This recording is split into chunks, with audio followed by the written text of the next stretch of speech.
Ganytojo žinia.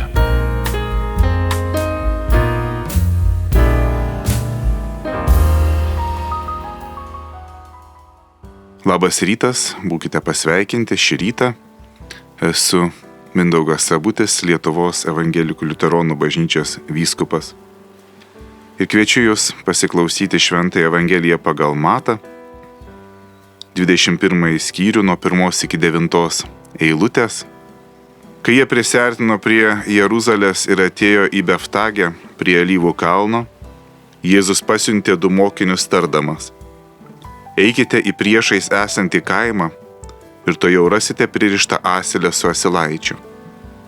Atriškite ir atveskite juos man. O jeigu kas imtų dėl to teirautis, atsakykite: jų reikia viešpačiui, ir iš karto juos paleis. Tai įvyko, kad išsipildytų pranašo žodžiai: pasakykite Siono dukteriai, štai atkeliauja tavo karalius, jis romus ir joja ant asilės, lydimas asilaičio, nešulinio gyvulio jauniklio. Mokiniai nuėjo ir padarė, kaip Jėzaus buvo įsakyta. Jie atvedė asilę su asilaičiu, apdengė juos savo apsiaustais, o Jėzus užsėdo ant viršaus. Didžiausia minia tiesė drabužius jam ant kelio, kiti kirto ir klojo ant kelio medžių šakas, iš priekio ir iš paskos einančios minios šaukė: Osana Dovydo sūnui, garbė tam, kuris ateina viešpaties vardu, Osana aukštybėse. Viešpatie Jėzau Kristau, ir šiandieną aplankyk mus, pašvęsk ir išlaikyk mus savo žodžio tiesoje, nes tavo žodis yra tiesa. Amen. Laikas prieš Kalėdas yra Advento laikas ir mes girdėjome skaitinį verbų arba palmių sekmadienio skaitinys, kaip Jėzus įžengė į Jeruzalę, bet juo labai gera pradėti ir bažnyčios liturginius metus, kartu gera įžengti į laukimo laiką, kadangi tai primena, kad štai kaip pranašas Zacharijas tarė: džiaukis, štai ateina tavo teisusis karalius, gelbėtojas. Ir Advento laike mes apmastome nuostabų dalyką, kad Dievas yra tas Dievas, kuris ateina. Ir būtent Advento mintis mūsų religingumą, kai kada ne visai pagrįsta, apverčia ir paverčia jį tikėjimu. Kas yra religingumas? Tai yra mūsų pastangos, arba religija yra tokia pastangos mūsų pasiekti Dievą, įsivaizduoti, kad savo veiksmais mes kažkokiu tai būdu pelnome jo malonę, jo gailestingumą. Visas Adventas, kas yra atėjimas, parodo mums, kad būtent Jėzus yra tas, kuris ateina. Ir mes tame laike apmastome, kaip Jėzus įžengė į Jeruzalę, į šventąjį miestą, kuriame stovi Dievo šventykla ir pas Dievas ir žmogus įžengia, tada jis moko, bet tame šventajame mieste jam vietos neatsiranda ir jis yra nužudomas už miesto sienų. Taip pat mes Advento laike apmastome, kaip Jėzus ateis. Ateis jau ne kaip kūdikis, bet ateis kaip teisėjas, kada pasibaigs žemės ir visos visatos laikas ir kada jau rasis naujas dangus, nauja žemė, įžengs amžinybę ir ateis viešpats jau teisti žmonijos, ateis teisti kūrinijos. Taip pat mes apmastome Advento laike mūsų viešpatį Jėzų Kristų, kuris ateina dabar. Kuris dabar ateina pas savo žmonės, taigi pas tave ir mane. Yra viešpats, kuris pamilo pasaulį, ir viešpats, kuris į pasaulį ir pasaulio nepaliko ir savo žmonių nepaliko ir sakė: štai, aš esu su jumis per visas dienas iki pasaulio pabaigos. Šaukis manęs vargo dieną ir aš tave išgelbėsiu. Ir kai Jonas išgirdęs kalėjime apie Kristaus darbus, nusintė mokinius ir klausė, ar tu esi tas, kuris turi ateiti ir ar mums laukti kito.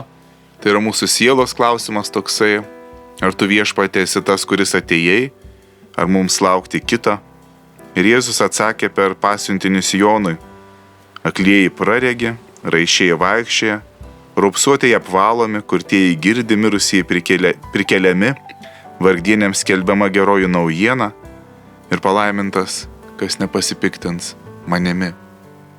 Mes tikime, kad štai Viešpats žengia savo žodžiu, savo kūnu, krauju, vandenimis krikšto pas mus į mūsų gyvenimus, kad mus nuplautų ir surinktų iš mūsų sielų, iš mūsų kūnų tai, ką mes esame suteršę, prišiukšlinę, mūsų nuodėmes.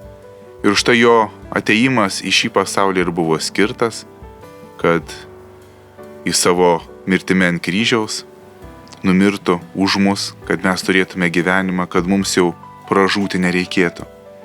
Ir žinoma, mes šiame laike žvelgiame į mergelę Mariją ir Juozapą, tai ir Dievo įsikūnijimą, kaip žodis tapo kūnu, ir prisimename Dievo meilę, kuri nesibaigs, nes Dievas pasirinko amžinai būti žmogumi, apsivilkti žmogaus kūnu. Ir štai Viešpats įžengia į pasaulį, į mūsų pasaulį, kaip jisai tarė, ne kad mes jam tarnautume, bet kad jis mums tarnautų. Dievas tapo tavo tarnu. Jis atėjo paimti tavo nuodėmes, jis atėjo paimti tavo mirties, kad tu galėtum ramia širdimi, žinoma, išpažinęs savo nuodėmes, priėmęs atleidimą, tarti Abba, Tėve, ir drauge su visais krikščionimis melsis malda Tėve mūsų, kadangi būtent per Jėzų Kristų, mūsų Viešpatį, mes turime amžinąjį Tėvą danguje. Ir kasdienybėje linkiu ir apmastyti, kaip mes jį priimame, kiek mūsų dienoje laiko yra jo žodžiai, kiek mūsų mintyse yra vietos jo vardui, kiek laiko mūsų dienoje yra jo maldai, kokios mūsų šventos dienos yra sekmadieniai ir kitos dienos, kaip mūsų gyvenimas yra pašvęstas jam. Ir mūsų gyvenimas tai yra atsakymas į jo meilę. Bet mums svarbu, kad mes išgirstume tą Jono Krikštytojo šauksmą, paruoškite, taisykite kelią Viešpačiui. Kaip Jonas Krikštytojas per Izaijo žodžius pasakė, taisykite kelią Viešpačiui. Štai Viešpats, Izaijas kalba, štai Viešpats ateina su stiprybė. Ir Jonas Krikštytojas šaukė, taisykite Viešpačiui kelią. Yra nuostabi giesmė, šią paskaitysiu, skirta apmąstymui, ir tegul bus ši giesmė šio rytmečio mūsų malda. O kaip galiu vertingai priimti aš tave, kurio širdingai seniai jau laukiame, o Jėzau, duok malonę išmokyti tikrai, kaip man tave, valdove, priimti pagarbiai. Sijonas palmes kloja ir štai mano širdis giedoti nenustoja, širdingai linksmintis. Nenoriu aš paliauti, giedoti dėl garbės ir tau linksmai tarnauti, kiek jėgos išgalės. Davei tu man linksmybę, paguodą man teikėjai, kai aš kenčiau sunkybę, mane tu gaivinai. Išganimo nustojus, tu Jėzau atėjai. Ramybę, laimę rojaus man vėl sugražinai.